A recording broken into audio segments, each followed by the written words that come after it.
Olá! Bem-vindo à segunda edição do Congresso Brasileiro Digital de Gerenciamento de Resíduos. Em 2024, demos voz a especialistas, gestores, empresas e agentes públicos que atuam diariamente na transformação da gestão de resíduos no Brasil. E o resultado foi surpreendente. Mais de 1 milhão de pessoas alcançadas e um impacto real no setor. Este ano, damos um novo passo, ampliamos nossa presença, reforçamos o compromisso técnico e, pela primeira vez, levamos o Congresso também para dentro de uma feira estratégica, com cobertura ao vivo, entrevistas exclusivas e uma imersão nos bastidores da política e das inovações ambientais. Serão 5 dias de conteúdo. Nos dias 25 e 26, vamos ouvir especialistas de empresas que são referência nacional em tecnologias e soluções para resíduos. Nos dias 27 e 28, estaremos ao vivo, direto de Minas Gerais, com uma cobertura especial dos principais debates da feira.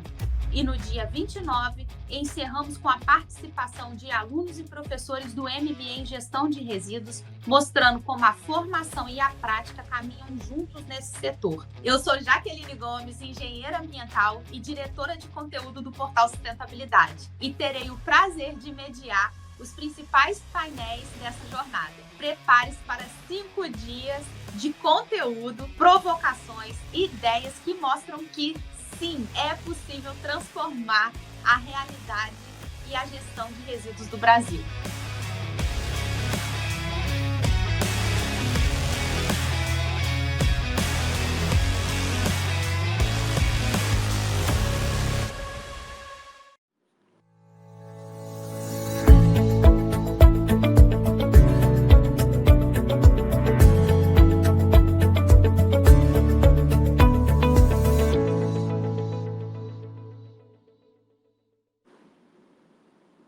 Olá! Seja bem-vindo ao segundo Congresso Brasileiro Digital de Gerenciamento de Resíduos. O painel 9 vem com tudo.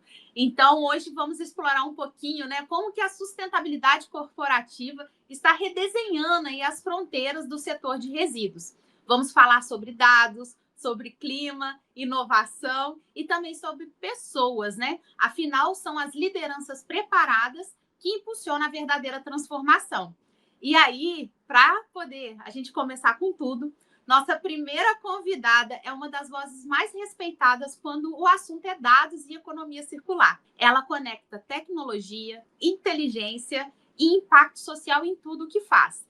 E vai nos mostrar como o uso estratégico do Big Data e dos dados abertos pode transformar o setor de resíduos. Quero dar as boas-vindas à Aline Fonseca. Obrigada, Jaque. É com muito prazer, que eu venho falar sobre esse tema aqui, Big Data, Open Data e economia circular. É realmente uma honra participar do Congresso do Portal Sustentabilidade e também ser professora e palestrante do portal. Bem, vou passar a palavra para você. Deixa eu me despedir de você temporariamente. Até logo. Obrigada. Bem, pessoal, vamos lá. Aqui, rapidamente, eu só apresento um pouquinho da minha formação e da minha bagagem acadêmica. Eu sou founder e CEO da Waste Data, Inteligência de Dados em Resíduos, e também, no meu tempo vago, eu atuo com docência. Estou professora do Portal Sustentabilidade e outras instituições de ensino aqui em Minas Gerais e no Brasil.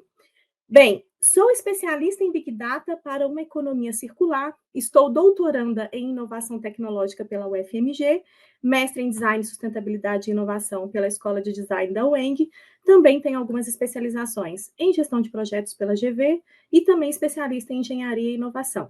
Deixo aqui também meu LinkedIn para aqueles que quiserem se conectar comigo por lá. Bem, então vamos ao que interessa. Pessoal, sem sombra de dúvida, a transparência ela é a chave para a gente conseguir lidar com os desafios ambientais. E a partir de dados abertos, que tem todo um construto histórico que a gente pode passar por aqui para entender como que a gente chegou nesse ponto, a gente pode construir oportunidades para lidar melhor com os problemas e com os dilemas do desenvolvimento sustentável. Eu gostaria muito de mencionar com vocês aqui, brevemente, trazer uma construção do problema que nós estamos. Sem sombra de dúvida, hoje, né, tem um relatório muito interessante do PNUMA do ano passado, que se chama Para um Mundo para Além dos Resíduos, que ele traz para a gente que nós vivemos uma crise planetária, né, uma tríplice crise planetária. Hoje nós falamos de mudanças climáticas, perda da biodiversidade e uma grande poluição. Mas o que nos fez chegar até aqui, né? Bem, aqui eu só trago uma pequena projeção desse mesmo panorama, só para a gente conseguir ter um recorte do agravamento dos problemas que nós vamos enfrentar até 2050. Hoje a gente tem um dado, uma estimativa relacionada à geração de resíduos no mundo, e a perspectiva é que ela dobre até 2050. Então, hoje, no mundo, nós geramos cerca de 2 bilhões de toneladas de resíduos todos os anos. E a perspectiva é que isso aumente, que isso dobre até 2050. Bem, aqui eu gostaria só de enfatizar uma questão do World Forum, do Fórum Econômico Mundial, que traz para a gente algumas problemáticas que a gente já claramente consegue enxergar que elas estão em evidência, que é a questão da desinformação, que é o ranking, né? E eu acho que ninguém tem dúvida disso. Hoje mesmo, antes de entrar aqui em palestra com vocês, eu estava lidando com um problema relacionado à fraude no cartão de crédito, né? E hoje a gente sabe que esse ambiente está muito propício, né? Esse ambiente tecnológico, ele está muito propício para fraudes e também desinformação.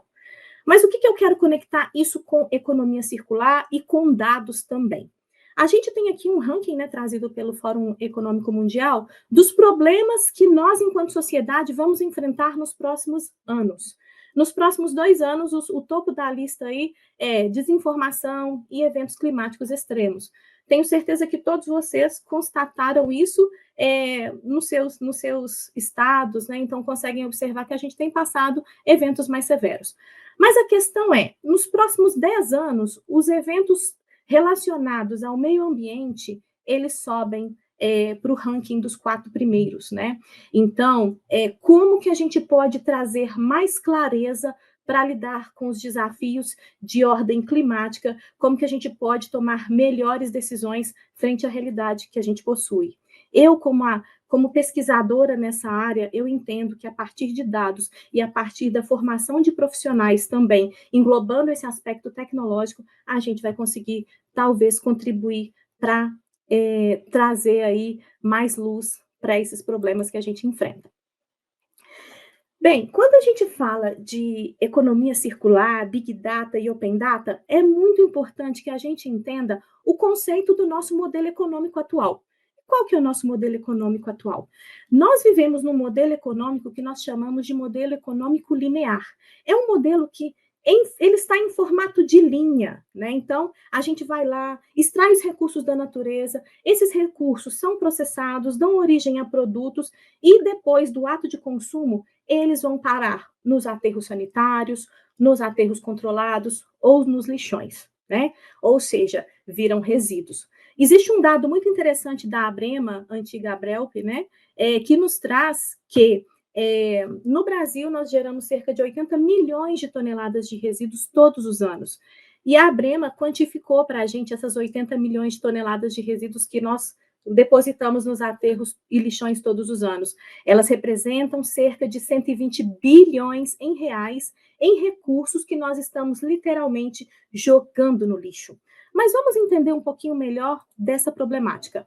Olha só, sem sombra de dúvida, né, existe uma exploração desenfreada e não planejada dos recursos naturais. Isso é assunto para outra palestra, um assunto bem legal. E o nosso planeta, ele apresenta limites, né? Desde 1950, quando há a fundação aí, né, da Organização das Nações Unidas, essas questões começam a ser debatidas e depois vem surgindo vários relatórios que conseguem nos apresentar esses limites relacionados ao crescimento. E aí começam essas discussões com relação à sustentabilidade, né? Por ano, nós extraímos do nosso planeta Terra cerca de 100 gigatoneladas de recurso. E existe um dado que eu vou mostrar na próxima lâmina, que apenas 9% retorna para o nosso ciclo produtivo por meio de estratégias de reciclagem e reutilização. Outro dado que eu trago para vocês aqui, que é bem gritante, é que dessas 2 bilhões de toneladas de resíduos que nós geramos todos os anos, 99%, né, dos produtos que consumimos se tornam resíduos muito rapidamente. Então, isso contribui para essas 2 bilhões de toneladas de resíduos que nós geramos todos os anos, assim, não tem uma absorção rápida, um retorno rápido. Por isso que isso traz uma demanda de nós, enquanto comunidade global, para um modelo econômico que nós chamamos de circular. Lembra que eu falei de modelo econômico linear, né? Circular é aquele modelo fechado, em formato de círculo mesmo. A lógica é essa. Vou explicar isso mais à frente. Aqui eu só queria mostrar para vocês sobre a sobrecarga dos recursos naturais, né, e como é que acontece esse metabolismo dos sistemas naturais, e demonstrar que nós extraímos aí metais, minerais, combustíveis fósseis, biomassa, tudo isso para produzir, né, os nossos produtos e serviços que nos ajudam a ter uma vida melhor. Só que aí a gente tem um gap muito grande, né, gente? Olha só, a gente está falando aí quase que 9% desses recursos que são extraídos, processados, acabam gerando resíduos, apenas 9% retorna para o nosso ciclo produtivo. Então, existe uma ingerência muito grande aí. Aqui, só a título de exemplo, eu gostaria de mostrar para vocês como que as perspectivas evoluem e como que o advento da tecnologia também nos faz gerar resíduo. Lá, e também demandar mais recursos da nossa natureza. Lá em 1700, quando a gente ia produzir um moinho de vento, a gente utilizava pouquíssimos elementos da nossa natureza. Por quê? A nossa tecnologia ela ainda estava em evolução, o nosso conhecimento também estava em construção. Aí, a partir de 1800, 1900, a gente vai avançando e a complexidade material ela aumenta. E aí a gente passa a requerer mais recursos do nosso planeta. Só que esses recursos são finitos e compromete a produção dos sistemas industriais e do modelo econômico. E aí eu consigo constatar e trazer para vocês que já existe um comprometimento material dos nossos recursos. Inclusive, aqui eu apresento para vocês uma tabela periódica que demonstra num espaço brevemente, relativamente rápido, onde nós já iremos enfrentar a escassez de alguns materiais. E aí, num espaço aí de 5 a 5 anos, a gente vai poder vivenciar isso. Ok, então, economia circular. Então, a gente precisa fazer essa transição do linear para o circular. Sair dessa lógica de ciclo que se encerra num aterro sanitário ou lixão, para uma lógica que vai buscar regenerar os resíduos quando finalizar, por exemplo, um ato de consumo ou um processo de descarte ou destinação de resíduo numa indústria. E como que tudo isso se conecta com Big Data? Pessoal, quando a gente fala de Big Data, é muito importante entender que muitos volumes de dados são gerados a todo momento, né? A todo momento nós estamos efetivando um monte de transações. Imaginam as transações que, orientadas por políticas públicas, precisam acontecer. Vou dar um exemplo aqui para vocês do MTR, Manifesto de Transporte de Resíduos. De acordo com várias legislações, né, o MTR ele é um manifesto que vem dar suporte à própria Política Nacional de Resíduos Sólidos, onde a gente precisa ter clareza com relação à movimentação de resíduos no Brasil. E entender essas relações, até porque o resíduo também ele está relacionado a uma questão de saúde pública, né? Não é assunto do nosso momento aqui, mas a gente sabe que existem problemas de ordem de saúde pública que a gente enfrenta em decorrência dos resíduos, né? Então, a questão não é só a oportunidade que o resíduo tem como recurso, é a problemática também que ele nos traz em termos de saúde pública. Então, imaginem o volume de dados que são gerados por todas as empresas que atuam no Brasil, né, com relação à movimentação de transporte de resíduos, por exemplo. Então, eu quis trazer aqui um exemplo que o Big Data é esse conjunto de dados que é formado e que, no caso aqui, excede a capacidade de softwares tradicionais de capturar, armazenar, gerenciar e analisar. E aí, o que é esse Open Data? Open Data, na verdade, é dado aberto. tá? Então, dados abertos são conteúdos abertos que podem ser livremente usados, modificados, compartilhados, e sobre ele pode ser aplicado algum tipo de inteligência que pode atuar sobre um determinado problema do mercado. E aí, o Brasil, ele está num movimento muito interessante, né, com relação ao Open Data, que vem sustentado aí, inclusive, por várias legislações, que começa lá na nossa Constituição, isso é momento para uma outra palestra, mas lá na nossa Constituição é estabelecido o direito de acesso à informação. Depois existem outras legislações que vão dando suporte e endossando essa questão, tá? Essa questão do Open Data, por exemplo, do governo aberto, ela está dentro dos ODS. Nós temos um ODS, que é o ODS 16, que ele cobre essa questão. Né? Então, o ODS 16, ele traz a questão da transparência, da ética, das instituições eficazes, essa lógica de governança que a gente muito ouve falar no ESG, né? Então, esse ODS, ele vai influenciando Brasil e mundo para que os governos cada vez mais se tornem abertos, principalmente dados de ordem ambiental, que sobre eles incide transparência máxima. E aí, quem quiser depois estudar um pouquinho sobre isso, pesquisa sobre Acordo de Escazú, tá? Então, o Brasil hoje, por exemplo, ele compõe a OGP, que é uma organização de governo aberto, né, de países parceiros, onde se pretende realmente cada vez mais difundir essa lógica de dado aberto para incentivar melhorias que nem sempre os governos vão dar conta de realizar. E a gente sabe, pessoal, é muito difícil para o governo fazer a gestão do próprio dado que ele ajuda ali na gestão, tá? A título de curiosidade também, quem quiser conhecer um pouquinho mais sobre a política de dados abertos do Brasil, ela é uma fonte muito legal de conhecimento para quem quiser aprofundar nesse conhecimento sobre Big Data, Open Data e essa lógica de dados abertos, com o intuito aí, né, de talvez capturar essas oportunidades que existam aí, tá? Bem, vamos apresentar um caso prático, então, da aplicação do Big Data e do Open Data? Esse é a nossa proposta de valor, essa é a proposta de valor da Waste Data, Inteligência de Dados em Resíduos. Eu vou colocar em tela aqui para vocês uma simulação real de dados que são autodeclarados pelas empresas. Eu não vou entrar em detalhe com relação a nenhuma empresa, tá? Mas eu vou mostrar para vocês o que é possível fazer com dados, para que isso inspire vocês, profissionais, a buscarem se desenvolver também nesse aspecto de tecnologia, porque cada vez mais a gente vai ser orientado a dado.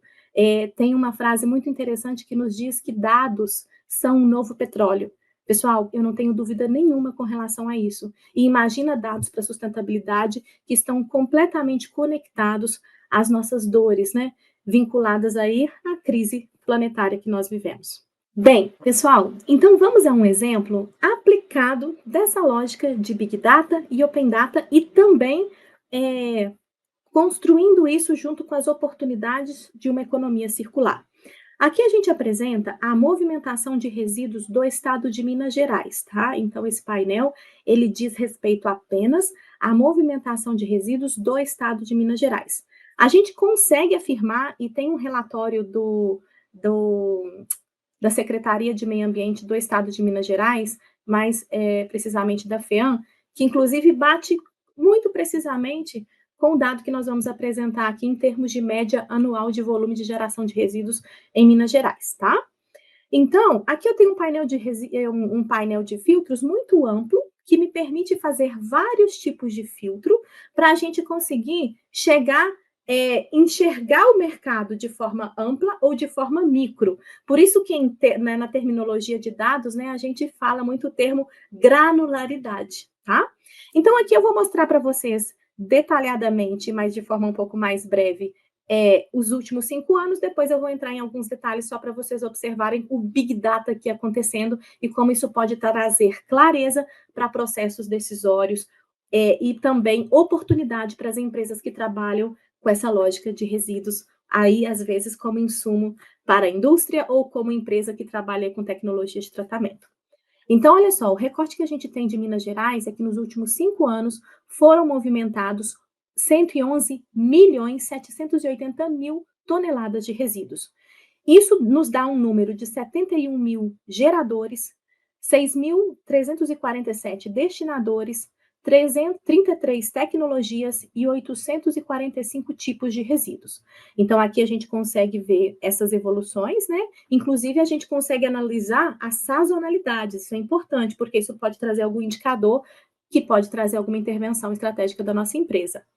Aqui a gente consegue verificar, a gente tem uma árvore onde a gente consegue ir abrindo para conseguir perceber as principais origens, os principais destinos, as tecnologias de tratamento aos quais são dadas ao resíduo e os tipos de resíduo em si. E aqui a gente consegue enxergar os agrupamentos dos resíduos por tecnologia, por classe também, né? Então é possível verificar os agrupamentos por classe de resíduo e os resíduos em si. Então, eu consigo ter uma visão que, dentro dessa movimentação de resíduos que aconteceu em Minas Gerais nos últimos 5 anos, o maior resíduo gerado no estado é escória e outros desperdícios, que é o código 100201. Aqui a gente consegue ter uma visão de origem e uma visão de destino para complementar a nossa análise.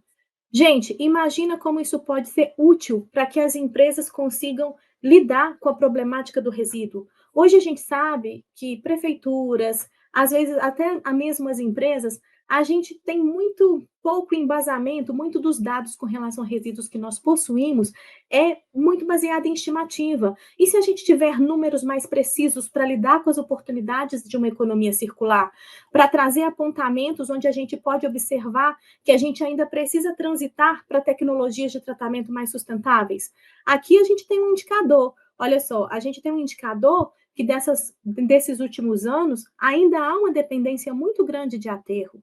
E se a gente quer trabalhar sob uma lógica de economia circular, a gente tem um indicador aqui que a gente precisa mudar esse número. Então, para isso que os dados servem. E essa era a minha contribuição aqui com vocês. Eu vou voltar para a apresentação. Bem, pessoal, espero que através, né, desse exemplo da plataforma, que é um exemplo aplicado, né, do que pode ser feito com dado, eu consiga, né, contribuir aí com vocês e para inspirar novas ideias. Uma das coisas que a gente gosta muito de dizer na Waste Data é que a gente só fez um recorte da informação, porque existem várias interpretações possíveis. Então, a partir de um único dado, várias coisas podem ser feitas, várias perspectivas podem ser construídas. E aí, para finalizar, eu gostaria de até trazer um ponto de atenção que sinaliza oportunidade, né? O Fórum Mundial desse ano, de 2025, ele deu ênfase nas 10 habilidades com maior índice de crescimento até 2030, e estão entre as primeiras, né? Big Data e inteligência artificial. Então, como eu estou aqui representando um pouquinho o quadradinho da tecnologia, gostaria muito de incentivá-los a buscar complementar a formação de vocês nesse aspecto. Inclusive, na minha disciplina no portal Sustentabilidade, eu tenho condições de explorar um pouquinho mais esses aspectos com os meus alunos. Então, vai ser um prazer em algum momento aí tê-los aí como estudantes nas nossas turmas aí. Bem, então, pessoal, para fechar, eu gosto muito de utilizar essa frase do Robert Swan, né? A maior ameaça ao nosso planeta é a crença que outra pessoa irá salvá-lo. Então, a gente não pode deixar para ninguém essa responsabilidade. Ela é nossa. Muito obrigada, agradeço a todos vocês pela oportunidade. Se alguém quiser falar comigo, deixo aqui os meus contatos. Obrigada. Obrigada pela palestra, Aline. Mas daqui a pouco eu te convido novamente para voltar aqui para a mesa redonda com a gente, tá bom? Jaque, obrigada. A próxima palestrante é especialista em projetos socioambientais de impacto e tem se dedicado a aproximar a agenda climática do dia a dia das empresas. Ela vai trazer uma perspectiva prática e atual sobre como a indústria pode e deve se preparar para os desafios do clima. Com a palavra, Joyce Françoso. Olá, Jaque, que feliz estar aqui com vocês novamente, batendo esse papo sobre esses temas tão importantes, né? Tudo bem por aí? Tudo ótimo, que prazer ter você aqui com a gente, viu? Eu que agradeço. A palavra está com você, boa apresentação. Então, vamos lá. Vou compartilhar aqui a minha tela.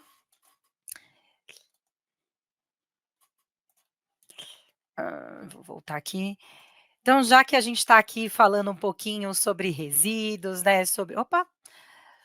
falando sobre resíduos, falando um pouco sobre, né, todas essas transições climáticas.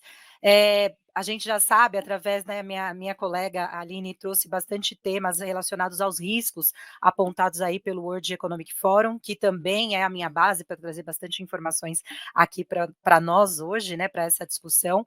Eu trouxe uma pincelada sobre um tema que é muito atual e que tem aí, digamos, tem sido parte da agenda de discussão das indústrias, né, de discussões das indústrias, que é a resiliência climática, né. Antes a gente falava sobre mitigação, né, mitigação é trabalhar um pouco na causa, né, como é que a gente mitiga o risco. Frente, né, a todos os números que o World Economic Forum tem trazido e todos os especialistas, a gente já está falando aí que entre os anos de 2030 e 2050, a gente precisa trabalhar na adaptação, na resiliência climática, né, e a indústria, que é a fornecedora aí, inclusive, né, dos bens de consumo, e de todos os bens que nós usamos aí no dia a dia, né, que faz parte do nosso dia a dia, e também dos resultados aí no tema, nos valores de emissões, né, de carbono. É muito importante trazer ela para o centro dessa discussão, uma vez que, né, elas são uma grande força na tomada de decisão, nas mudanças de legislações e também nas pautas desses temas aí, para que a gente possa trazer à luz de soluções, trazer à luz as soluções que estão aí disponível para nós, né? Então, falando um pouquinho sobre quem sou eu, né? Eu trabalho há mais de 15 anos na área ambiental. Eu sou formada em gestão ambiental, tenho especialização em química ambiental e engenharia de controles de poluição. Também tenho um MBA em gestão estratégica de negócios, economia empresarial, especialização também em sustentabilidade, né, pela FGV. E aí, bom, vamos falar um pouquinho sobre o que é essa tal resiliência climática e o porquê que, na verdade, ela tem aí tomado força nas discussões governamentais e também aí nas grandes indústrias, né? A gente já vem acompanhado que a crise climática, né, só os impactos que ela que ela já trouxe para nós até agora, até 2023, ela chegou no patamar de 210 bilhões de dólares para que a gente pudesse remediar os efeitos de todos essas grandes mudanças, essas grandes ocorrências climáticas, né, que nós temos acompanhado, inclusive no Brasil. A gente acompanhou bastante de perto todas as enchentes, todos esses problemas no Rio Grande do Sul, por exemplo, né?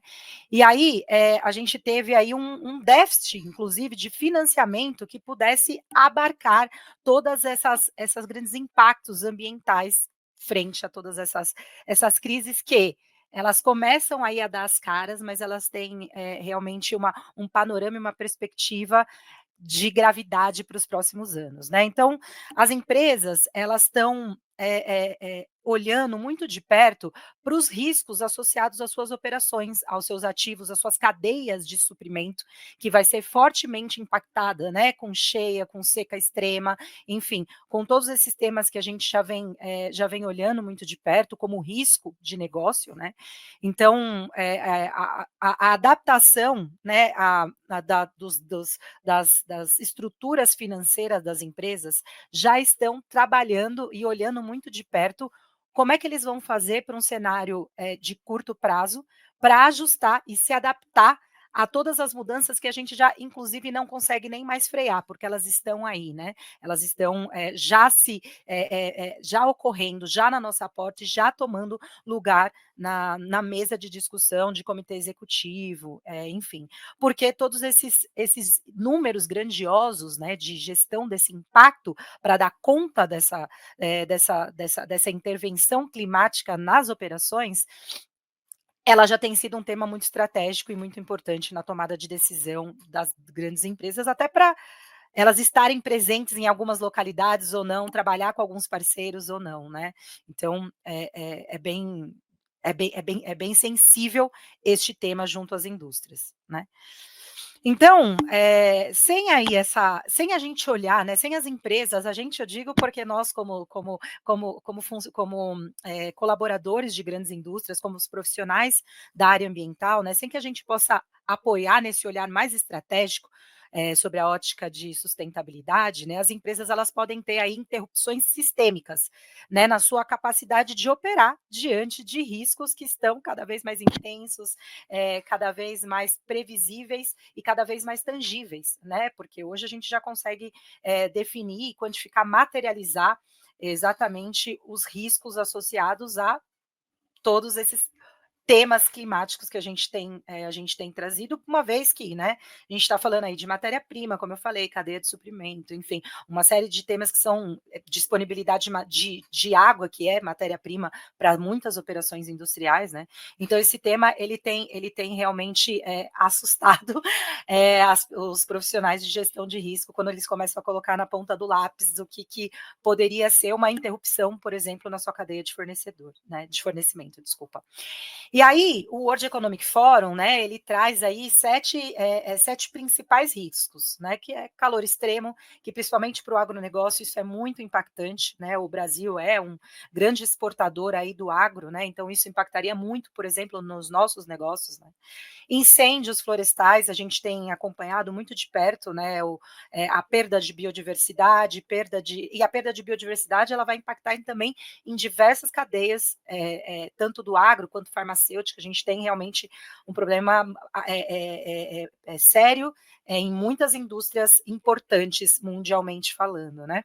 Seca, né? Estresse hídrico, ciclones, a gente está falando aí, inclusive, de populações inteiras sendo deslocadas, né? Então a gente recebe pessoas de outros locais, tanto de outros países quanto até de outros estados, por conta de ciclones, por conta de inundações. A gente tem visto isso com mais frequência, né? Então a gente vê negócios sendo desmontados, né, por conta já todos esses problemas climáticos que antes ficavam só no campo de né, e se for acontecer? Agora a gente já sabe que está acontecendo e a gente precisa entender se os negócios são resilientes e adaptáveis a todas essas mudanças, né?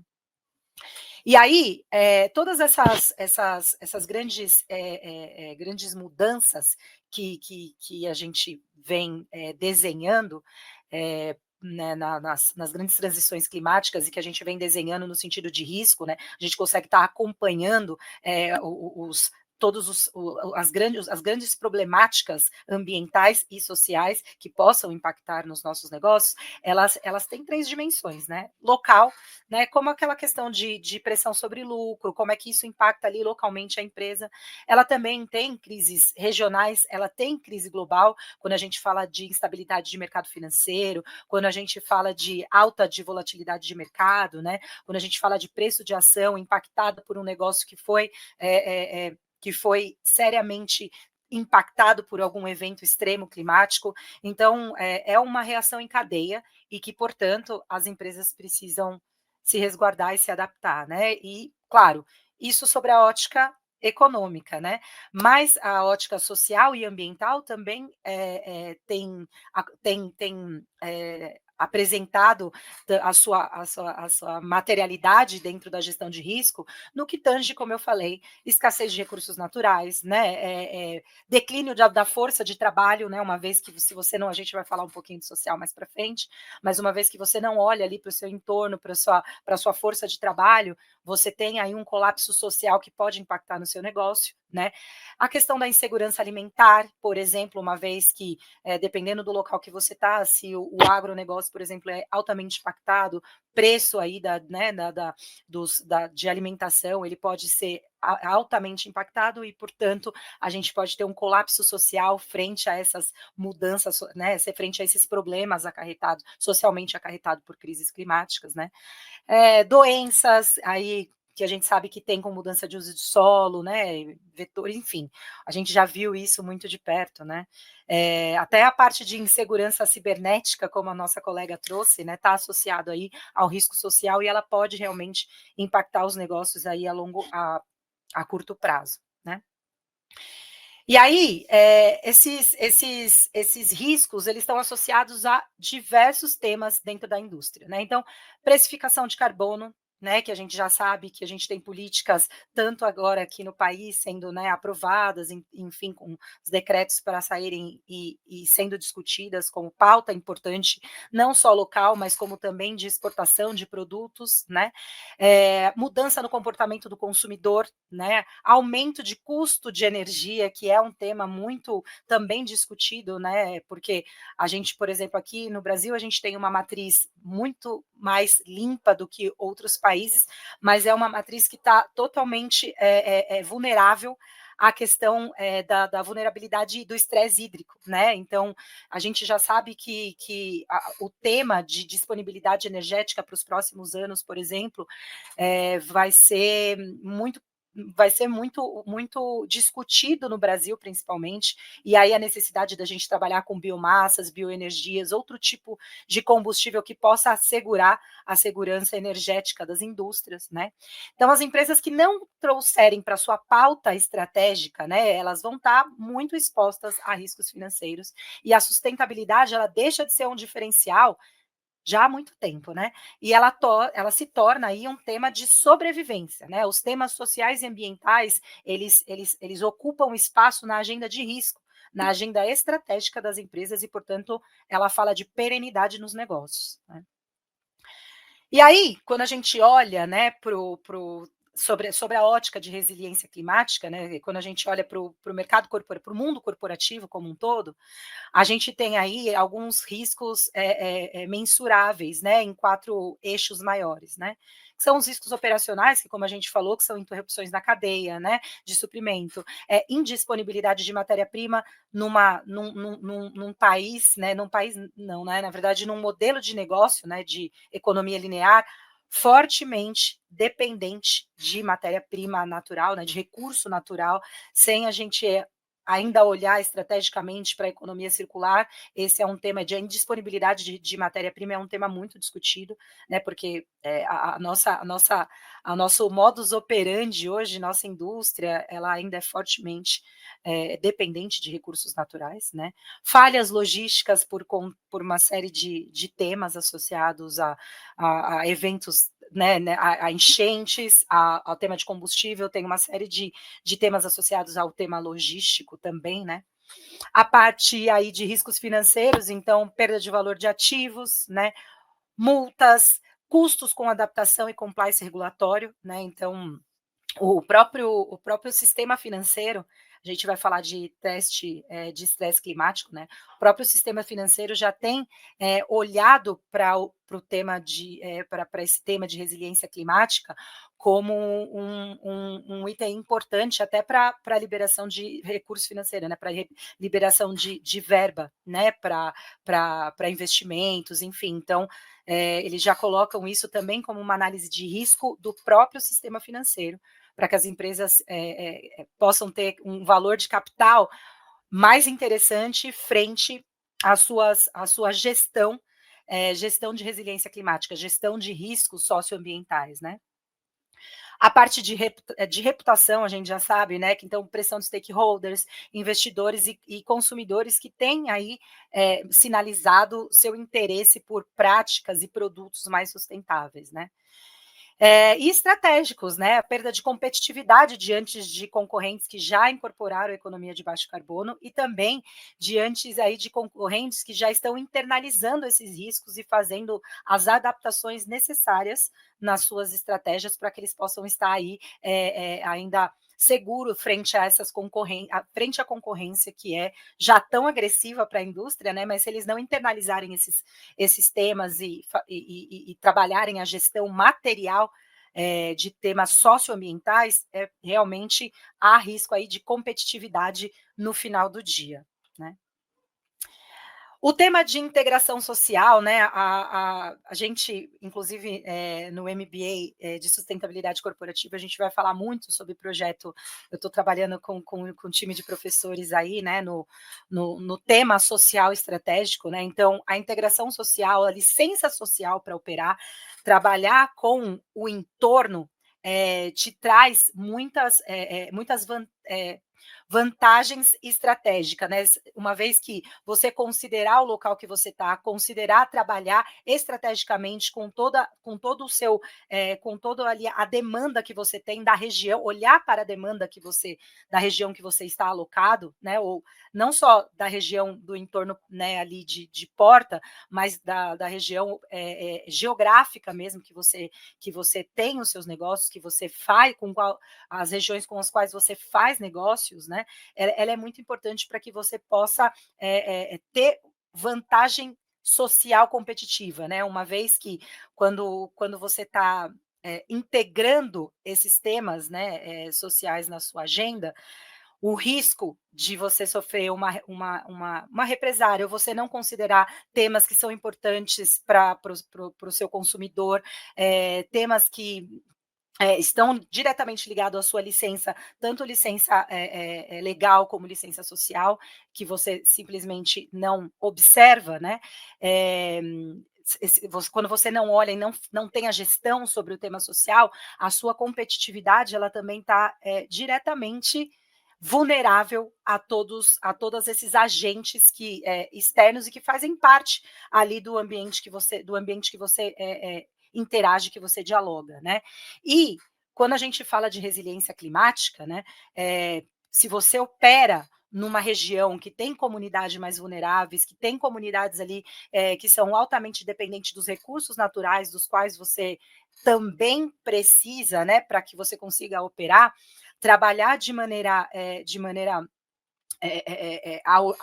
a integrar essas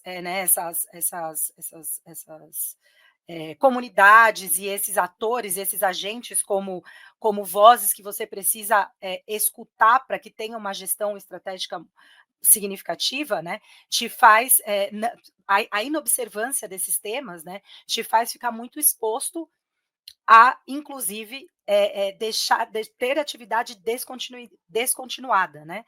E aí a gente está falando de diversos riscos sociais associados, né? Tanto da não licença ali para operar, quando você tem um entorno que não aceita a empresa ou que bate muito de frente, esses riscos eles podem chegar a ponto de você ter que mudar de localidade, ou quando você, por exemplo, trabalha perto de comunidade ribeirinha e a sua atividade de repente tem um impacto forte ali na sobrevivência daquela comunidade, você não observa ou não trabalha de maneira conjunta, a gente tem aí diversos casos, por exemplo, de multas que não foram identificadas no começo, né, da estratégia de alocação daquela empresa e que ela pode vir, inclusive, a inviabilizar a continuidade daquele negócio, dependendo do espaço que você está.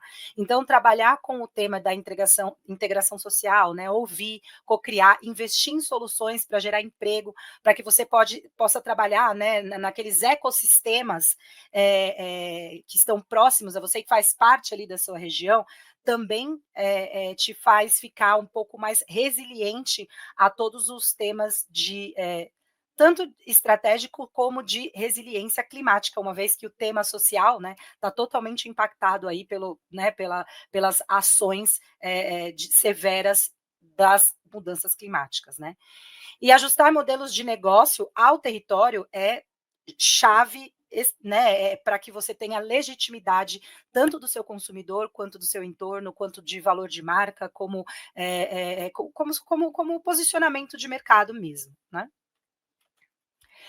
E o tema da economia circular, a gente já sabe, né, que muito do que a gente vê hoje de impacto no planeta, né, tem a ver com a nossa economia linear, né, aquela história lá da gente extrai, manufatura, consome e joga fora, né, e aí a gente não descarta, por exemplo, materiais que poderiam estar entrando novamente na cadeia, ou que a gente conseguisse olhar ecossistemas, né, como que a gente pode trabalhar em ecossistemas e garantir a perenidade não só do meu negócio, mas de um setor inteiro. Então, pensar em economia circular vai para além de resíduos, né, e tange aí novos modelos de negócios integrativos, né? Tanto com integração social, mas com integração do próprio setor. Como o setor conversa para que a economia circular possa ser aí um valor competitivo para a perenidade dos negócios frente a tanta vulnerabilidade de exposição, né, vulnerabilidade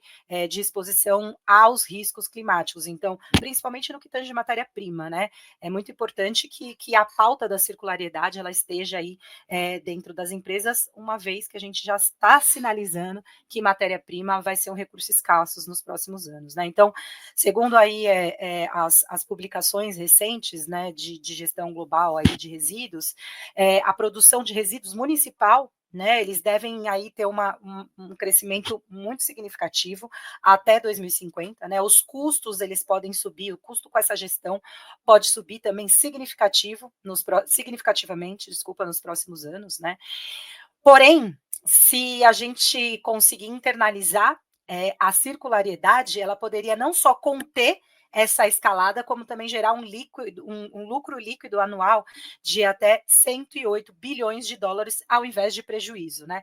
Então, o que a gente tem visto nos relatórios do World Economic Forum enfim, todos os relatórios mais ligados à economia, né, mas que falam das transições climáticas, é que o custo para que a gente possa trabalhar não só a resiliência, mas trabalhar mais a mitigação, né, mas a resiliência de olhar e observar, fazer essa gestão desse risco aí, risco de médio prazo, internalizar isso, eu consigo não só conter todo o impacto financeiro na minha própria empresa ou no meu próprio setor, como eu consigo olhar novos modelos de negócio e gerar também aí receitas que podem assegurar minha competitividade, né? Então, já se existe, né? Os bancos eles já estão trabalhando aí com um teste de estresse climático, que avalia aí a resiliência das empresas não só das empresas, mas dos ecossistemas, né, frente aí aos choques de todos os temas que a mudança climática traz. Ele simula cenários extremos para entender o quanto que o seu negócio e seu ecossistema, né, sua cadeia de fornecedor, ela estaria impactada e quanto que ela seria resiliente para eventos severos de mudanças na política ambiental, social, né? Então, como é que eles vão como é que como é que isso opera opera aí nessa identificação, né? E nessa materialidade do risco? Ela vai analisar cenários, vai fazer estresse aí, né? De riscos associados a cenários, vai medir a resiliência, como eu falei, da sua cadeia de fornecedores, né? E vai trabalhar dentro dessas ferramentas de gestão de riscos de risco que já não são conhecidas, né? E a importância disso é tomada de decisão, né? A gente entender que há necessidade de se investir na prevenção de crise, há necessidade de se responder a uma crise, e há aí também o tema de estabilidade financeira, uma vez que você prevê o impacto desses riscos a longo prazo. E é o risco que ele não acontece só, né? Dentro das empresas, né, na estrutura, mas ele é um risco associado a toda a sua cadeia, inclusive legal, né, de importação, de exportação, enfim. Então, todo esse tema financeiro, ele precisa ser gerenciado, né, e quando a gente fala de ambiental, é socioambiental, né, o social, ele também tá aí envolvido, né. E aí é um pouco do que eu queria dessa pincelada, né, para não me alongar muito nesse tempo que eu tenho, falando um pouco sobre a questão da resiliência climática, o quanto que é importante as indústrias internalizarem, não só o tema de economia circular, mas o tema social dentro das suas pautas de discussões, porque no final das contas a gente está falando nada mais, nada menos do que competitividade, resiliência financeira, né, e perenidade dos negócios aí a longo prazo, tá? É um pouco da minha contribuição para hoje aí com as meninas. E é isso, Jaque. Ah, obrigada. Daqui a pouquinho, então, eu te chamo para a nossa mesa redonda, tá bom? Perfeito, obrigada. Ó, e para fechar esse trio de especialistas, temos uma convidada que acredita no poder da educação para transformar realidades. Coordenadora do MBA em Sustentabilidade Corporativa do Portal Sustentabilidade, ela vai apresentar como a formação de líderes conscientes pode acelerar a mudança que tanto buscamos. Com vocês, Samara Vital. Ei, Jaque, tudo bem? Tudo ótimo. Estamos juntas mais uma vez. Não é? Eu quero só ver povo vai comentar aí, porque toda vez que a gente se une tem comentários, hein? Verdade, olha, mas essa é a primeira vez que eu participo do Congresso Brasileiro. Então a gente já se encontrou várias vezes, mas desse fórum é a primeira. Prazer ter você aqui. Que Prazer bom mesmo. com a gente, viu? Vou passar Prazer a palavra, mesmo. daqui a pouquinho a gente volta, tá? Tá bom, vamos lá. Bom, pessoal, sejam muito bem-vindos. Vamos aproveitar o nosso tempo aqui de qualidade para a gente falar um pouco sobre o MBA em Sustentabilidade Corporativa do Portal Sustentabilidade. Eu sou coordenadora, né, deste MBA e também sou professora universitária aqui do Portal Sustentabilidade e de outras instituições de ensino também.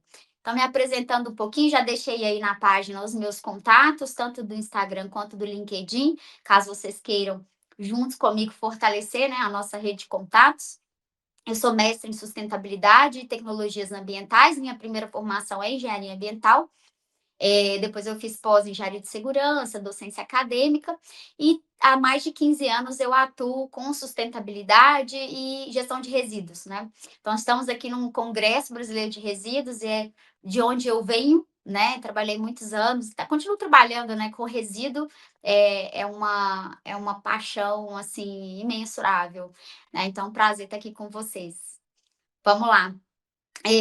Antes de apresentar o MBA, eu quero contextualizar com vocês um pouco sobre as tendências aí da sustentabilidade que tem demandado a formação de novos profissionais. As nossas colegas aí, a Aline e Joyce, acabaram trazendo alguns assuntos muito relevantes e eu listei outros aqui, né? Então, atualmente, nós estamos observando regulamentações mais rigorosas em relação ao ESG, especialmente com novos padrões para elaboração de relatórios de sustentabilidade, uma pressão do mercado financeiro também em relação à transparência das empresas, né?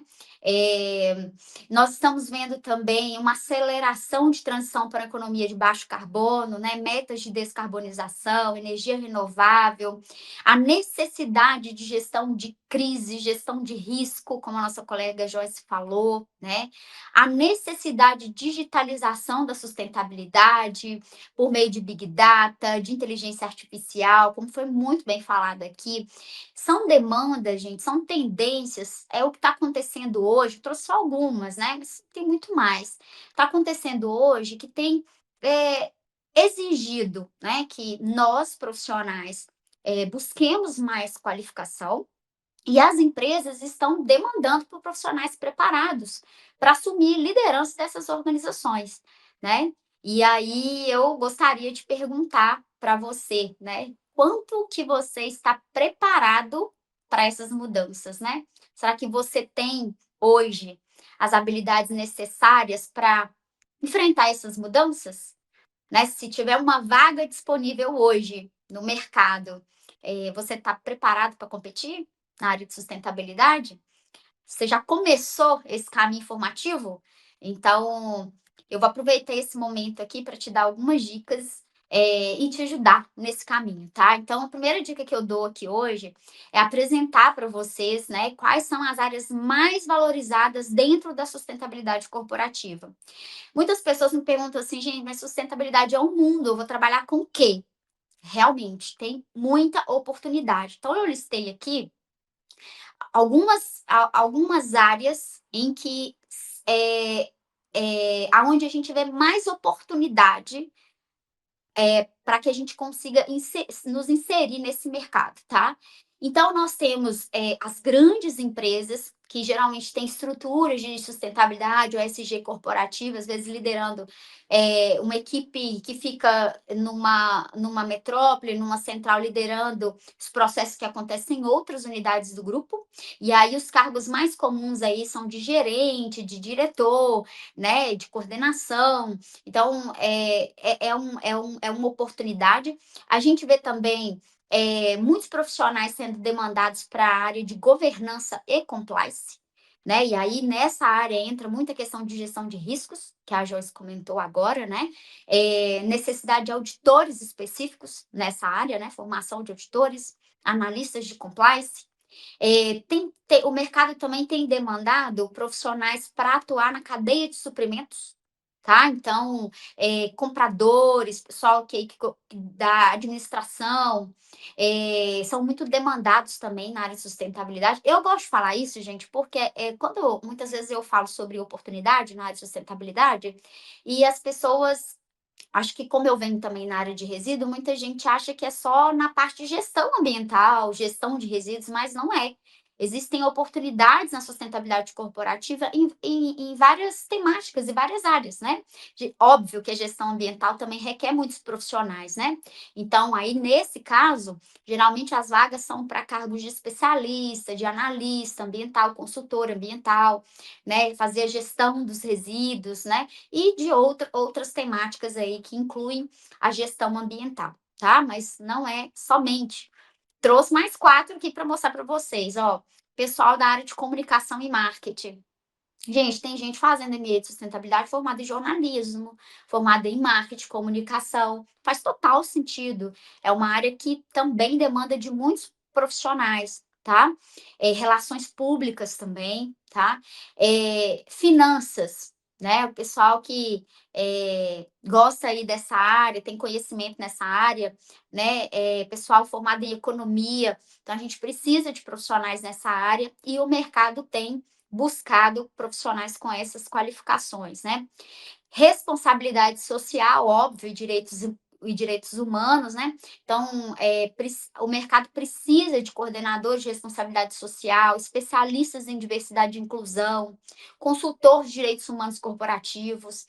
E na área de inovação, também tem muita demanda, né? Big Data, inteligência artificial, tecnologia, desenvolver produtos. Veja uma gama de oportunidades, né? De áreas que a gente pode trabalhar em sustentabilidade. Eu trabalho com sustentabilidade, óbvio que eu não sei tudo isso, gente. Então, quem trabalha com sustentabilidade, você sabe fazer de tudo.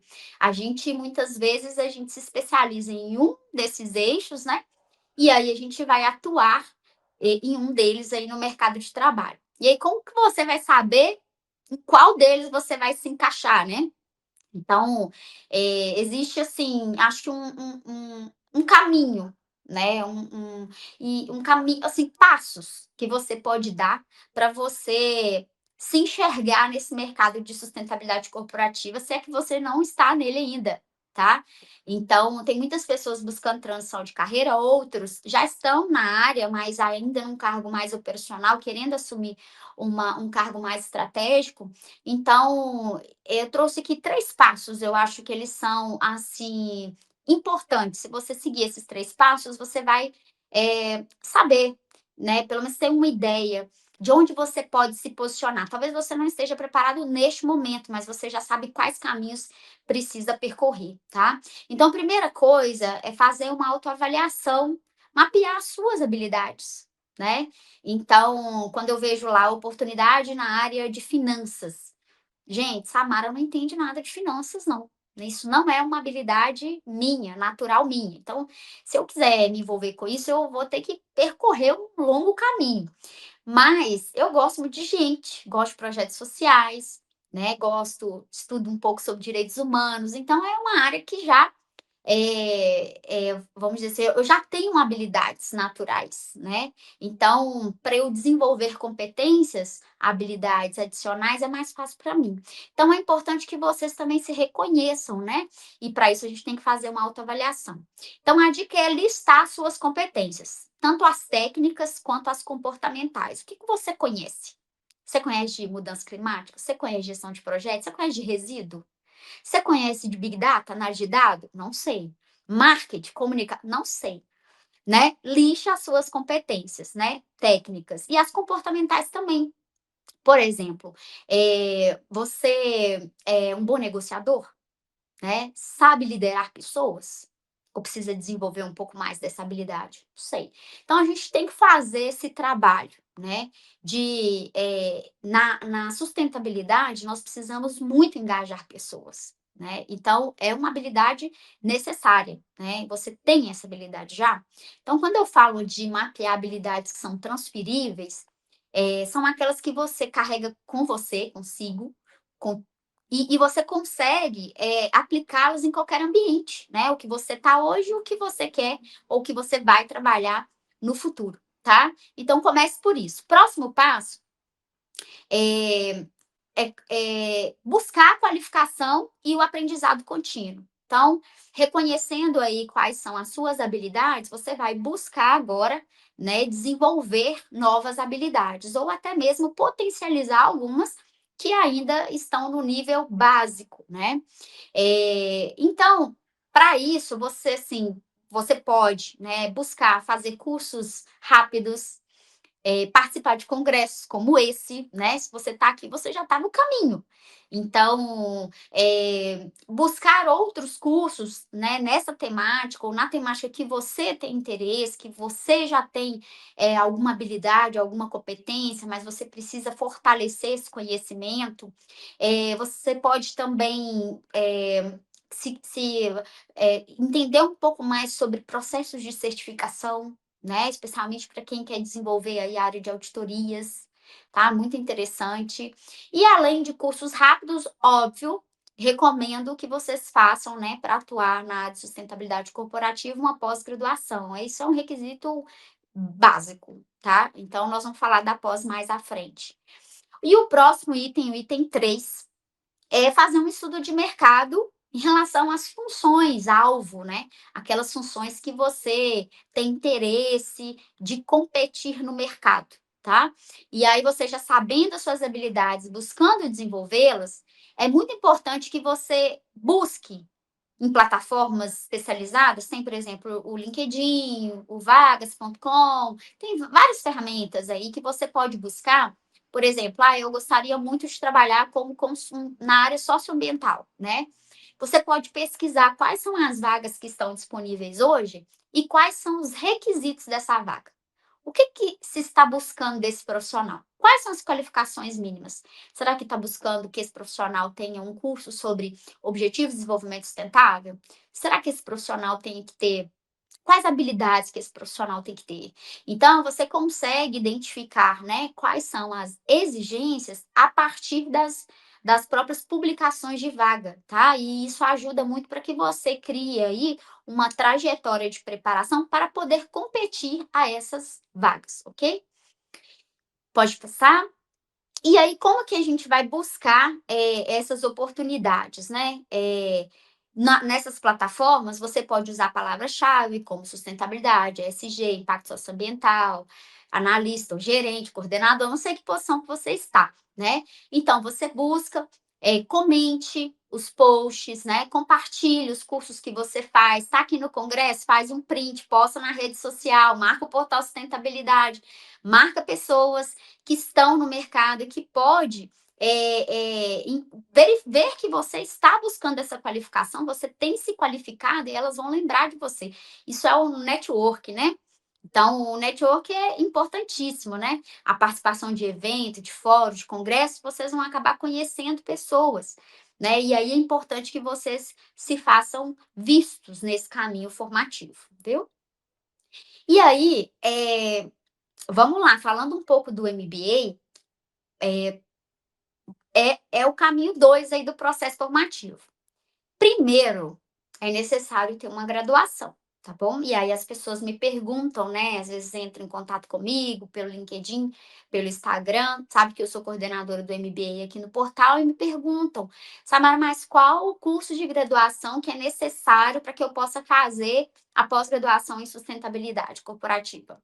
Então, já vou te falar que não existe um curso definido, né? Se você tiver um curso de graduação, inclusive o tecnólogo também, né, reconhecido pelo MEC como curso de graduação, você pode fazer o MBA. Então, o pré-requisito é esse, é ter um curso de graduação, tá?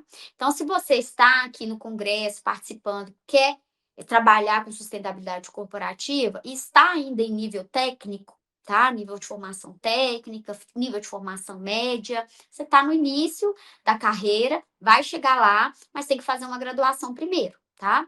E aí essa graduação pode ser em diversas áreas, né? Então, tem profissionais trabalhando na área de sustentabilidade formada em direito, em economia, em administração, em jornalismo, em química, em engenharia ambiental, diversas áreas, tá? Então, não é um espaço só para engenheiro ambiental, tá? Ou só para formações ambientais, não, ok?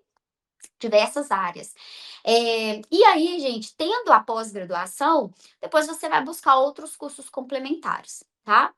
Então, apresentando para vocês a oportunidade do MBA, para você que já é graduado, seja muito bem-vindo. A oportunidade é agora, tá? Se você for procurar qualquer divulgação de vaga hoje no LinkedIn para um cargo de liderança em sustentabilidade em qualquer organização, você vai observar, você vai ver lá que é requisito obrigatório uma pós-graduação, tá? Então, qualquer cargo de liderança hoje na área de sustentabilidade é obrigatório uma pós-graduação. Então, a gente tem que alcançar esse caminho aí para seguir a nossa carreira nessa área.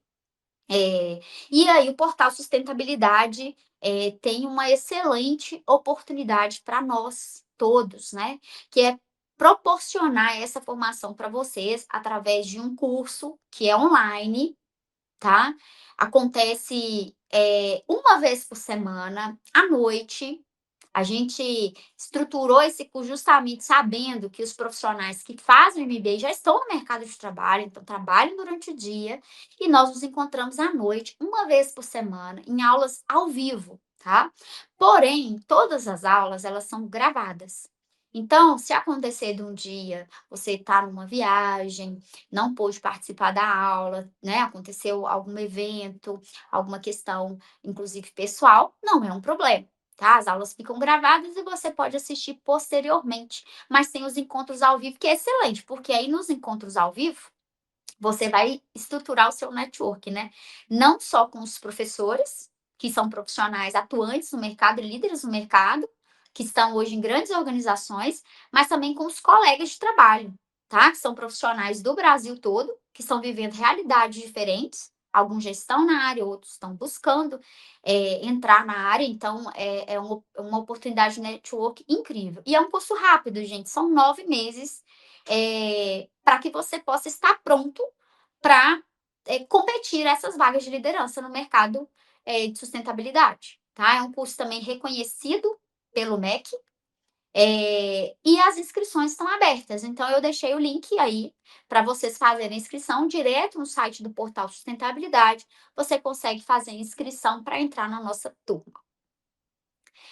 E este MBA, ele se diferencia de outros MBAs, porque quando você vai perceber isso, né? Todos os nossos professores, eles não são estritamente acadêmicos, tá? Todos os profissionais que foram selecionados para dar aula nesse MBA, inclusive a professora Joyce, que está aqui com a gente participando desse bate-papo, são profissionais que atuam já há muitos anos no mercado de trabalho e estão vivendo os desafios em tempo real, tá? Então, as problemáticas que acontecem no nosso dia a dia, a gente discute na sala de aula. Então, a gente vive, assim, uma verdadeira consultoria, né? Em tempo real, vamos dizer assim, né? Então, você consegue aplicar de forma imediata os conhecimentos que você aprendeu em sala de aula. Os professores dão liberdade para que os alunos possam perguntar, né, possam participar. É uma aula interativa, tá? Não é gravada, é interativa. Seu áudio, seu vídeo vai ficar aberto, você interage a qualquer momento. E todas as ferramentas para que você possa trabalhar também são compartilhadas com vocês, né? Manuais, livros, planilhas, né? Modelos de relatório. Então, você vai ter todas as ferramentas para conseguir executar no seu dia a dia, tá? E no mais é fortalecer essa rede de contatos, né? Isso é muito importante. E aí, eu trouxe aqui para vocês, lá no site, quando vocês entrarem para fazer a inscrição, vocês vão ver também essas informações lá, tá? São as nossas disciplinas, tá? Então, são 10 disciplinas que são concluídas dentro de um prazo de 9 meses. É uma disciplina por mês, basicamente, E a disciplina número 10, que é Fundamentos da Pesquisa Científica e Ética Acadêmica, ela é uma disciplina que ela é gravada, é a única, é um requisito do MEC, então a gente disponibiliza para o aluno e ele pode fazer durante o curso, tá? Todas as outras disciplinas, elas são 100% online e encontros semanais, tá? Então, vocês terão uma disciplina que é de introdução à sustentabilidade, onde vai falar dos principais conceitos, entender, né, a diferença de sustentabilidade corporativa, ESG, ODS, tantas siglas, né, que a gente fala. Sustentabilidade ambiental aplicada, então vamos falar do eixo ambiental da sustentabilidade, depois do eixo social, que é a disciplina 3, que é com a professora Joyce, a disciplina 4, né, é o eixo da governança corporativa.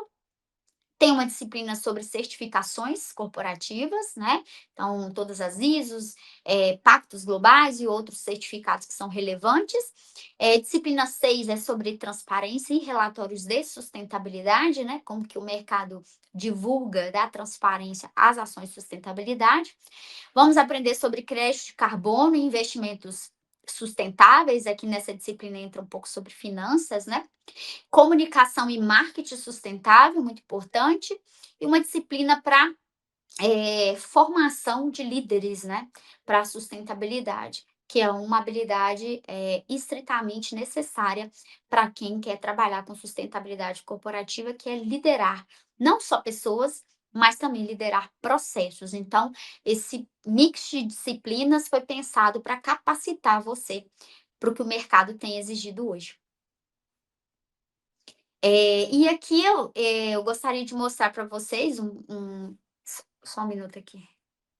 Tem que voltar porque minha tela fechou. Bom, e aí nesse slide eu gostaria de mostrar para vocês um pouco aí do corpo docente para vocês conhecerem, né? Temos a professora Ana Carolina, ela é gerente da Votorantim Cimentos, a professora Joyce, que vocês conheceram aqui, né? Que ela é gerente de projetos na Veolia. Temos o Antônio Januzzi, que ele é superintendente na Estre. A professora Thais, ela é gerente de sustentabilidade na Renner. Temos também, eu sou professora, né, sou coordenadora do MBA e professora também, tá? Do MBA, com a disciplina de introdução. O professor Carlos Balotti, que ele é especialista em desenvolvimento de pessoas. E o professor Bruno Bento, que é mestre em sustentabilidade também e é gerente de segurança na ArcelorMittal, que ministra a disciplina de certificações, tá? Muito tempo que ele trabalha com isso. Então, eu trouxe alguns professores, né, para que vocês possam conhecer o gabarito, né, dos professores que estarão com vocês. E aí, a notícia boa, né, é que, claro que é um investimento, né, e eu recomendo, né, que vocês busquem esse caminho formativo, não sei que momento você está da carreira, mas se já tem uma graduação, vamos partir para pós, porque isso já vai te colocar na disputa das vagas que tem no mercado. E com uma pós-graduação, conforme pesquisa, né, feita aí pela FGV, o profissional com pós-graduação ele tem um aumento salarial, um retorno, né, financeiro de 20 a 30% a mais em comparação àqueles profissionais que possuem apenas graduação, tá? Então, é claro que, além de tudo que a gente ganha, né, com aprendizado, né, com network, a gente também tem retorno financeiro, tá? E esse retorno financeiro, ele é imediato, né, a partir do momento que você já se posiciona nesse mercado. Bom, gente, é isso. Eu gostaria muito de agradecer a oportunidade e dizer que eu espero vocês no nosso MBA. Samara, que oportunidade boa os alunos estão tendo, hein? Muito boa, né? Não pode perder. E quando que começam as aulas? Já em outubro. Ai, que legal.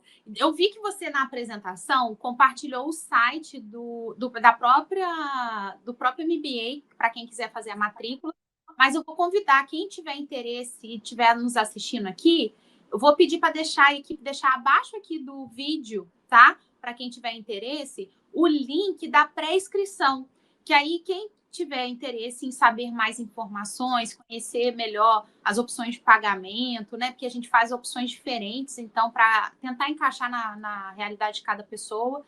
Aí você clica aqui nesse link e faz a sua pré-inscrição. Aí a nossa equipe vai entrar em contato com vocês para agendar uma videoconferência para tirar qualquer dúvida, esclarecer qualquer ponto, e aí vocês tomarem a decisão de fazer parte ou não dessa primeira turma, né, do MBA em Sustentabilidade Corporativa. Samara, vamos então trazer as meninas de volta, convidar aqui a Aline. Vamos. Olá, meninas. Olá, Olá. Que bom voltar.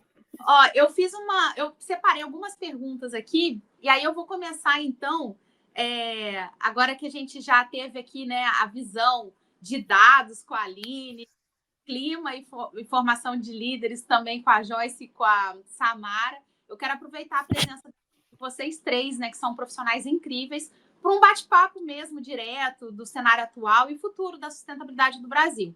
E aí eu vou começar então com a Aline, perguntando, Aline, se na sua visão, né, o que falta assim para os dados abertos realmente impulsionarem a inovação e sustentabilidade no Brasil? Bem, Jaque, essa pergunta ela é muito importante, né? Não é fácil de ser respondida no aspecto que isso demanda um desenvolvimento de várias esferas para o conhecimento conseguir se publicizar, né? O que eu estou querendo dizer com isso? Nós sentimos que os próprios estados, né, sentem dificuldade. Agora eu falo dos entes públicos, né? Os próprios estados eles têm muita dificuldade de compreender essa lógica do governo aberto, porque isso requer que eles se ambientem a planos de governo aberto e que eles instrumentalizem e implantem esses sistemas, né? Então, depende muito de uma infraestrutura que está sendo construída ainda muito nova, sabe? Hoje, por exemplo, né, nesse processo de abertura de dados, né, que a gente traz aí no aspecto de resíduos, tem estados que a gente recebe negativas, e aí cada estado é uma história, porque cada estado tem uma infraestrutura.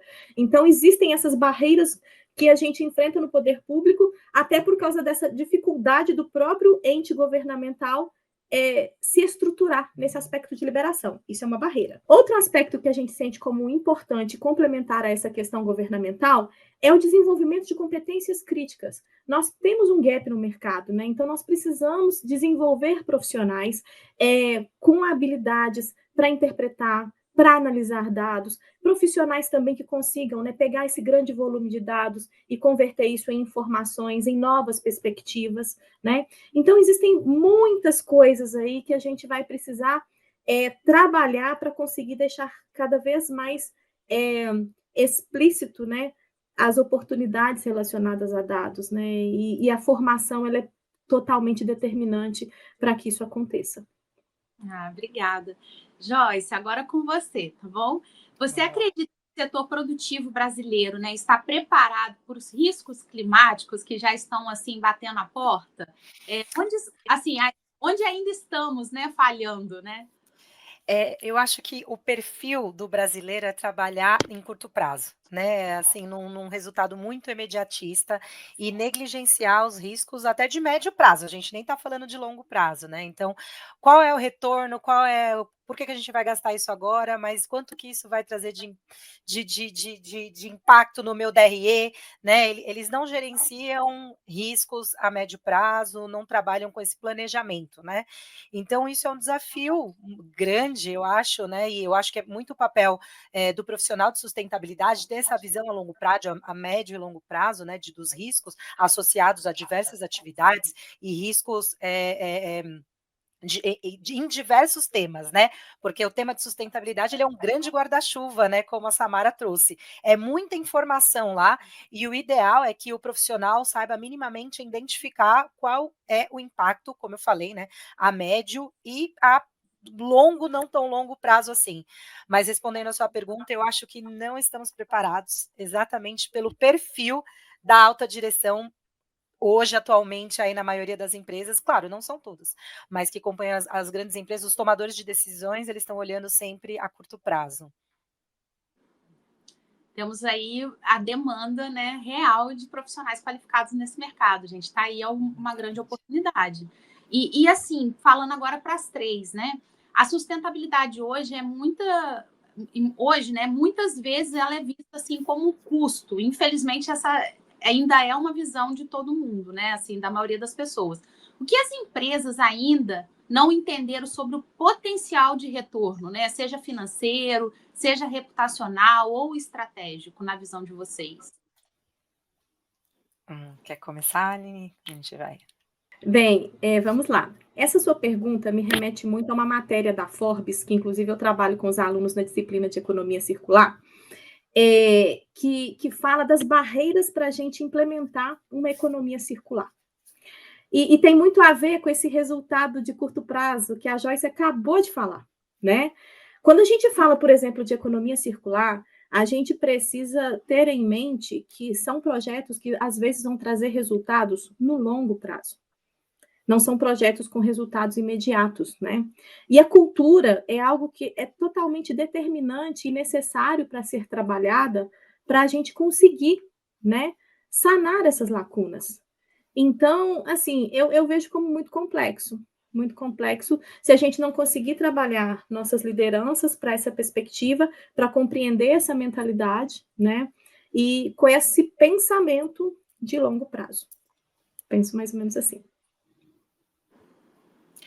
Bom, aí contribuindo também um pouquinho, né, eu acho que o tema da sustentabilidade, né, acho que o profissional da sustentabilidade ele tem que fomentar as parcerias estratégicas aí, não só sobre negócios, né, mas para criar pontes, né, para que as empresas sejam resilientes, as empresas e a sociedade sejam resilientes frente aos riscos diversos e complexos que estão aí se apresentando, né, então eu acho que o papel né, do profissional e desse olhar da sustentabilidade dentro das empresas tem muito a ver com risco.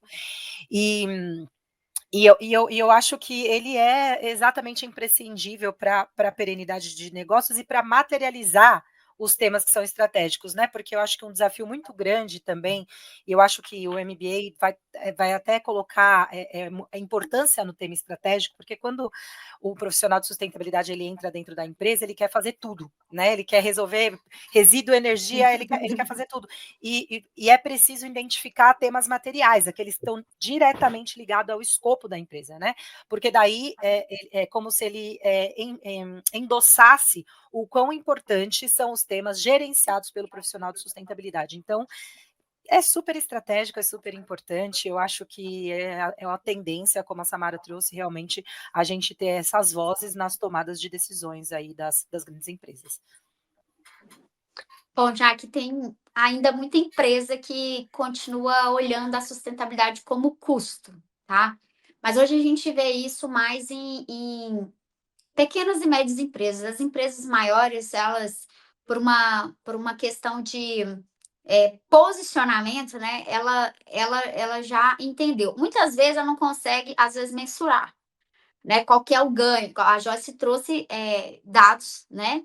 Reais de ganho que eu acho que na casa de bilhões que ela falou, se a gente investisse em resiliência, mitigação de risco, né?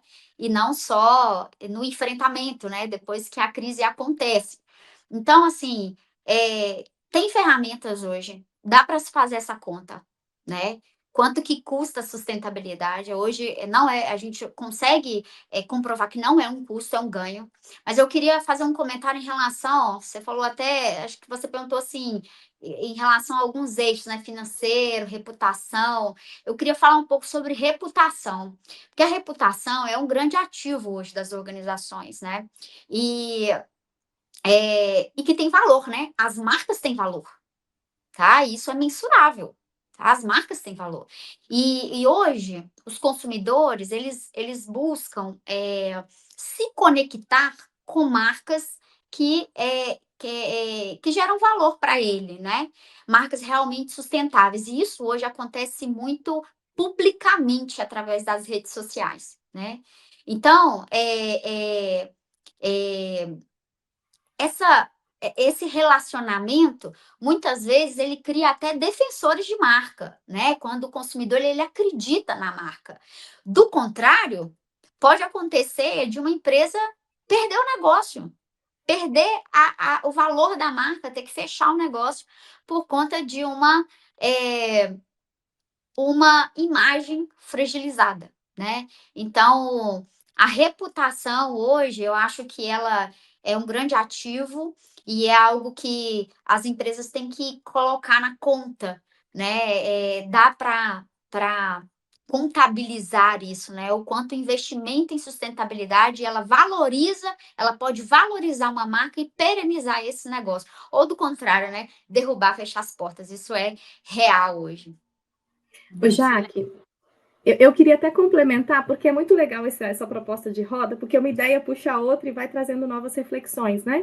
E eu queria puxar uma reflexão, dando continuidade ao raciocínio da Samara, com relação à reputação vinculada a essa lógica de dado aberto e uma questão relacionada à oportunidade.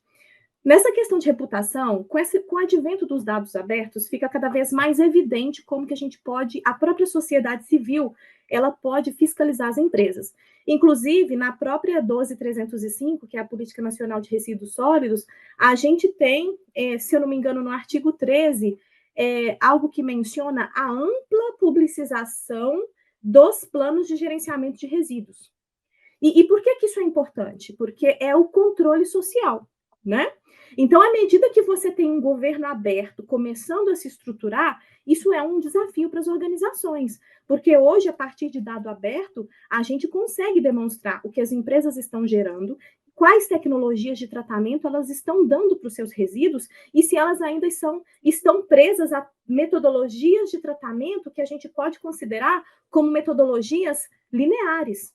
E isso nos dá essa publicização dos dados, nos permite também, às vezes, questionar relatórios de sustentabilidade, que às vezes você vê lá destinação adequada, mas não necessariamente é sustentável. Isso é um ponto.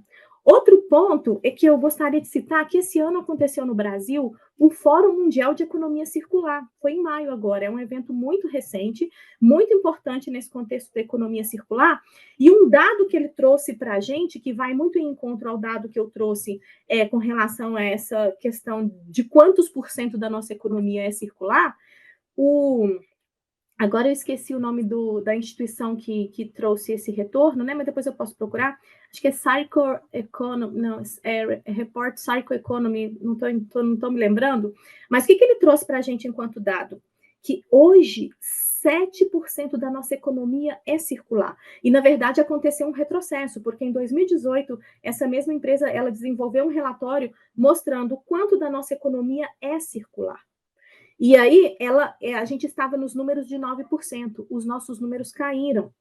Só que eu vejo oportunidade aí. Por isso que é tão importante a formação de profissionais que, às vezes, sobre as suas visões de mundo, suas perspectivas de saber, consigam olhar para a lógica da sustentabilidade e trazer soluções, porque o mercado demanda. E muito. Mas isso só é possível através do conhecimento. E conhecimento precisa ser desenvolvido, né? Então, nosso gap está aí, né? Então, queria fazer essa complementaridade. Obrigada, excelente ponderação. E assim, agora eu vou direcionar uma pergunta para você, Samara, mas também fiquem à vontade, tá, meninas, se quiserem complementar. Só para a gente finalizar mesmo. O que um profissional precisa, Samara, desenvolver hoje para se tornar um líder transformador na área ambiental? Bom, é difícil, né, a gente resumir em o que precisa, assim, vamos lá, vou falar aquilo que eu acho que é primordial. E eu vou contextualizar na área de resíduo, já que o congresso é de resíduo, vamos contextualizar com resíduo. O profissional, ele que vai trabalhar com sustentabilidade, além de buscar competência técnica, ele tem que ter capacidade de engajar pessoas. Então, eu não vejo essas duas coisas desconectadas, elas precisam andar juntas. Hoje a gente vê muito profissional que entende muito de legislação, por exemplo. O cara conhece a legislação, né? Ele entende muito das normativas, mas como que ele mobiliza as pessoas para transformar aquele requisito legal em oportunidade, em inovação, né? Então, falando em resíduo hoje, muitas empresas buscam a solução do descarte. E se a gente tem profissional que só dá a solução do descarte, ele não está inovando. Ele não está engajando pessoas. Ele não está fazendo sustentabilidade. Então, eu penso que o caminho você tem que buscar conhecimento técnico, sim, mas aliado à competência de engajar pessoas para essa transformação. Então, tem que andar junto. Assim, se eu puder fazer uma sugestão, eu faria essa, investe nisso. Posso complementar também? É interessante que também o World Economic Forum fala dos Green Skills, né? Que é uma competência, assim, você ter habilidades para combater a mudança climática de maneira transversal, né? É muito importante que muitas funções ou muitas profissões tenham habilidades, esses skills verdes, para que você possa aportar na governança da empresa. E até tem uma publicação do LinkedIn 2023, que são Global Green Skills, alguma coisa do tipo, que fala da importância exatamente de você se aprofundar nesses temas de ESG, sustentabilidade corporativa, porque ele realmente vai ser demandado não só para o profissional de sustentabilidade, mas para todos os profissionais. Então, já é realmente material a demanda por se profissionalizar nessa área. E complementando as duas também, tem um conceito dentro da gestão de projetos que se chama triângulo de talentos. E ele vai muito de encontro a tudo isso que vocês acabaram de trazer, né? Hoje, eu até gosto de dizer para os meus profissionais, para os meus estudantes, perdão, hoje eu até gosto de dizer para os meus estudantes que é muito importante que nós profissionais nos equilibremos nessas 3 competências em igual importância. Então, todo profissional ele vai ter uma competência técnica como raiz ali. Mas não menos importante, ele precisa desenvolver as competências de liderança, que foi o que a Samara trouxe. E, ao mesmo tempo, a gente precisa desenvolver as competências de estratégias. Então, de business, né? Então, um bom profissional, ele se equilibra em 3 competências. E como o PMBOK traz para a gente, né? O PMBOK é o Guia de Conhecimentos em Gestão de Projetos, ele traz que essas 3 competências, elas se equilibram com igual importância. Então, eu não posso ser só técnico. Eu tenho que também ter liderança. E eu não posso ser só técnico e ter liderança. Eu preciso também conhecer de estratégia. E isso vai muito de encontro também com o Fórum Econômico Mundial, da questão da gente conseguir desenvolver aquelas competências críticas relacionadas à interpretação, aquele olhar sistêmico, para a gente conseguir interpretar a nossa realidade e conseguir propor soluções para ela. Incrível. Gente, cheguei ao final com vocês aqui. Quero agradecer imensamente a participação, a entrega de vocês, a visão que vocês compartilharam aqui hoje. E vou passar a palavra final para cada um de vocês se despedirem também. E aí, se quiser, pode ser Aline, Joyce, Samara, na ordem que foi a apresentação mesmo, para eu não deixar vocês vendidos aqui, né? E aí, assim, eu já vou me despedindo de vocês, tá bom? Obrigada mesmo, foi um prazer estar com vocês, um time tão forte, né? Mulheres que conquistaram seu espaço nesse mercado. Então, é muito gratificante ter assim profissionais do nível de vocês e ainda conseguir reunir as 3 aqui. Foi assim, foi realmente uma grande oportunidade para todo mundo que está nos acompanhando. Então, obrigada mesmo, tá? Bem, eu gostaria de agradecer a oportunidade. É sempre, né? Muito legal trazer o conhecimento que a gente tem aprendido aí nesse aspecto de dados, economia circular, e é uma forma também de incentivar outras pessoas, né, a observarem essas oportunidades sobre o seu mundo, sobre sua cosmovisão, né? Então, é sempre muito bom poder colaborar e inspirar outras pessoas a atuarem também sobre esses problemas aí de ordem global relacionados ao desenvolvimento sustentável. Muito obrigada.